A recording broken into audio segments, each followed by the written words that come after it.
Conservative lawmakers sent a strong message to House Republican leader Kevin McCarthy on Monday, telling him he doesn't have the votes to be the next speaker. The warning shot came just one day before McCarthy heads into a closed-door election seeking to become his party's nominee for Speaker of the House starting in January. The California Republican is expected to easily surpass the simple majority needed to win the nomination, but members of the conservative House Freedom Caucus are planning to put up a symbolic challenger to make clear that McCarthy can't reach the magic number needed: 218 votes, say in the formal floor vote when the new Congress convenes on January 3. Nobody has 218, Rep. Andy Biggs, R. Arizona, told reporters before conservatives met to discuss rules changes they want from GOP leadership. And somebody is going to run tomorrow against McCarthy, he added. It turns out that somebody is Biggs himself. The former Freedom Caucus chairman confirmed Monday night that he will be challenging McCarthy for the top job. It's going to be tough. Kevin has raised a lot of money and done a lot of things, but this is not just about Kevin, Biggs said on Newsmax. I think it's about an institutional direction and trajectory, and that's where we're going to see if we have enough people who agree we need to change the trajectory of this place. Rep. Bob Good, RVA, who is opposing McCarthy for Speaker, said once conservatives demonstrate that McCarthy can't secure 218 votes, a number of other Republicans will be interested in jumping into the race for Speaker. While several leading conservatives, including Reps. Jim Jordan of Ohio and Marjorie Taylor Greene of Georgia, have already endorsed McCarthy, other conservatives are demanding that he agree to a number of proposed rule changes before they get on board with his bid for Speaker. Among the changes they want: bring back a rule making it easier to force a vote on ousting a speaker. It's highly unlikely McCarthy would cede that power to the Freedom Caucus, though he could back smaller proposals. Freedom Caucus Chairman Scott Perry, RPA, who has been negotiating with McCarthy, said he spoke to him on Monday and that the conversation went well. Perry wouldn't comment on whether he would back a challenger to McCarthy, though it's clear that the Freedom Caucus is in the driver's seat heading into Tuesday's leadership elections. At this point last week, McCarthy and his team were hoping for a red wave in the midterms that would hand Republicans a big majority and give the GOP leader enough of a buffer so that he could win the Speaker's gavel and still afford to lose some support from conservatives in the House. Instead, Republicans greatly underperformed and likely will end up with a razor-thin majority. NBC News has not yet projected which party controls the House, though its decision desk estimates that Republicans will end up with 220 seats and Democrats with 215, with a margin of error of plus or minus 4 seats.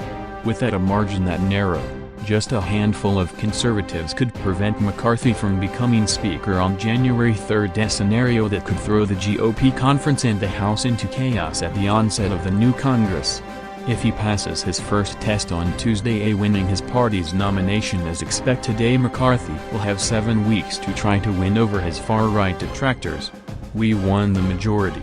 Wasn't that our goal? McCarthy told reporters heading into Monday's Speaker candidate forum. Asked if he can secure 218 votes, McCarthy stated the obvious: I couldn't be Speaker if I couldn't. One thing McCarthy has going for him is an endorsement from former President Donald Trump, who is close to the Freedom Caucus and has enormous sway with the conservative base. Jordan, the founding chairman of the caucus who unsuccessfully challenged McCarthy for minority leader in 2018, also is backing McCarthy. McCarthy also has the support of Greene, a conservative favorite. She's warning her fellow conservatives that running a challenger against McCarthy would be very risky and a bad strategy, arguing that doing so could lead to a situation where Democrats cut a deal with a handful of anti-Trump Republicans to elect Rep. Liz Cheney of Wyoming as Speaker, even though she lost her re-election bid. Cheney led a group of 10 Republicans who voted to impeach Trump after the Capitol riot and has served as vice chair of the special committee investigating the January 6 attack.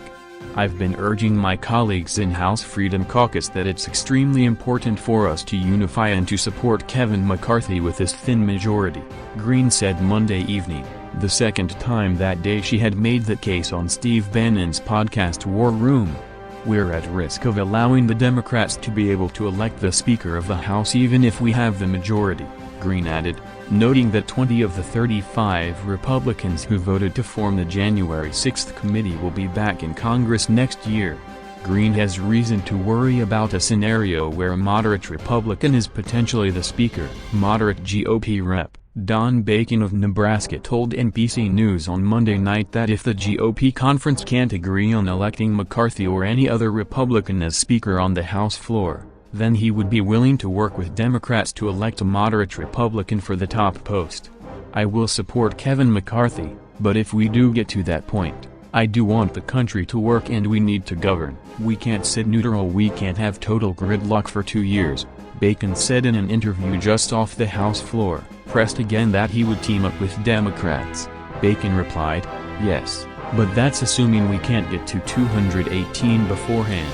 However, he added that a Speaker Liz Cheney will never happen. On the GOP side, there will be zero stomach for Cheney, Bacon said. "I actually like Liz. But it wouldn't happen." On Monday, The Wall Street Journal reported that over the weekend McCarthy allies had reached out to moderate Democratic Rep. Henry Cuellar of Texas to see if he would be willing to switch parties and caucus with Republicans, a sign that McCarthy might need Democratic support to shore up his Speaker bid. But McCarthy spokesman Mark Bednar denied the report, saying the GOP leader would be elected Speaker by current and newly elected Republicans. A Cuellar spokesman said the congressman is a lifelong Democrat and will remain a Democrat, period. Inside the candidates forum on Monday, McCarthy was pressed by Rep. Matt Gaetz, R. Florida, a frequent McCarthy critic, on whether he would work with Democrats to secure 218 votes for Speaker. McCarthy pledged to Gaetz and other members that he would not. He made the assurance he would neither solicit nor accept votes from Democrats, Gaetz told NBC News, which functionally means any 5 Republicans have a veto over a Republican choice for Speaker. "And that's not just me and my 4 friends, that's also people who are more moderate in our caucus, and I think that has to be respected on all ends of the spectrum."